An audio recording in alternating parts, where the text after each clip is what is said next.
ದಟ್ಟ ಕಾಡಡುವಿಗೆ ಬಂದು ನನ್ನನ್ನು ಕೂಗಿದೆಯಲ್ಲ, ಏನು ವಿಷಯ? ಯಾಕ ಮಾತಿಗೆ ನಾನು ನಿನ್ನ ಜೊತೆ ಮಾತನಾಡುತ್ತಿದ್ರು ಮತ್ತೆ ನಿನ್ನ ಕಣ್ಣಲ್ಲೇ ನೀರೇ? ಹೇಳಮ್ಮ, ನಿನಗೆ ಬಂದಿರುವ ಆಪತ್ತೇನೆಂದು? ಯಾರಾದರೂ ಬೈದರೆ ಹೊಡೆದರೆ ಇಲ್ಲ, ಕುದುಕಿ ನನ್ನ ಮಗ ನಿನ್ನ ಮೇಲೆ ಕೈ ಮಾಡಿದನೆ. ಹೇಳಮ್ಮ, ಆ ಚಾಂಡಾಲನ ಎದೆ ಗುಂಡಿಗೆ ನುಚ್ಚಿ ಹೊರ ಬರುವ ಬಿಸಿ ರಕ್ತವನ್ನು ಕುಡಿದು ಬರುತ್ತೇನೆ.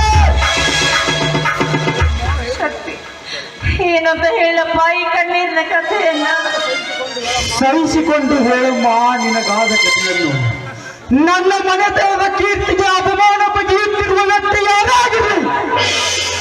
ಅವನನ್ನು ಹರಕೆಯ ಕೋಣದಂತೆ ಓಡಾಡಿಸಿಕೊಂಡು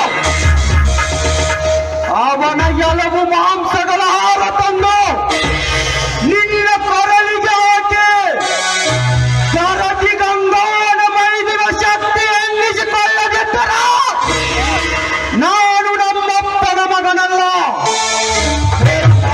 ಅದಾವ ವಿಷಯ? ಶಕ್ತಿ, ಸಾವಿರಕ್ಕೆ 20,000 ಸಾಲವಾಗಿದೆ ಅಂತ ಸುಳ್ಳು ಅಪ್ಪಾದರೆ ಹೇಳಿ ಆ ಪಾಪಿ ಗೌಡ ಇದ್ದಾನಲ್ಲ, ನಮ್ಮ ಪಾಲಿಗೆ ಕೊಬ್ಬ ಬೇಡಿ ಆಗಿರೋ ನಮ್ಮೆರಡು ಎತ್ತುವ ಸಹಿತವಾಗಿ ನಿಮ್ಮನ್ನ ಹತ್ತುಕೊಂಡು ಹೋಗಿದ್ದಾನಪ್ಪ ಗೌಡ. ಏನು ಹೇಳ್ತಾ ಇದೀಯಮ್ಮ ನೀನು? ಏನು ಸಾಲದ ನೆಪ ಮಾಡಿ ನನ್ನ ಹೊಲ ಭರಿಸಿಕೊಂಡು ನನ್ನ ಎತ್ತುಗಳ ಜೊತೆಗೆ ನಮ್ಮಲ್ಲಿ ನನ್ನ ಒತ್ತೈದರ ಚಾಂಡಾಲ? ಏ ಮಗನೇ ಗೌಡ, ಹಣದ ಹೋಲಿಕೆಯಿಂದ ಹುಬ್ಬಿ ಬೆರೆಯುತ್ತಿರುವ ನಿನ್ನ ಕಬ್ಬು ಇಳಿಸಲು ಈಗಲೇ ಬರುವೆ.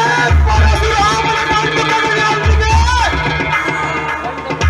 ಕಂಡವರ ರುಂಡ ಹಾರಿಸಿ ಬಡವರ ಬೆವರಿನಿಂದ ಎಪ್ಪಾಗಿಕೊಂಡಿರುವ ನಿನ್ನ ಹೊಟ್ಟೆಯ ಮೇಲೆ ಕಾಲಿಟ್ಟು ನನ್ನ ಗೂಡಿಗೆ ಬೆಂಕಿ ಇಟ್ಟ ಬಿಟ್ಟ ಸಾಲ ನೆನೆಸಿಕೊಂಡಿರುವ ನಿನ್ನನ್ನು ತುಂಡು ತುಂಡಾಗಿ ಕತ್ತರಿಸಿ ಆ ನಿನ್ನ ಮಾಂಸದ ತುಂಡುಗಳನ್ನು ನರಿ ನಾಯಿಗಳಿಗೆ ನೈವೇದ್ಯ ಹಿಡಿಯದಿದ್ದರೆ ನನ್ನ ಹೆಸರು ಶಕ್ತಿ ಅಲ್ಲ ಅಂತ ಕೇಕೆ ಹಾಕಿ ನಗಲಿ ಈ ಸಮಾಜ ಹತ್ತಿಗೆ ಬರುತ್ತದೆ. ತಡೆಯಪ್ಪ, ತಡೆಯ ಶಕ್ತಿ.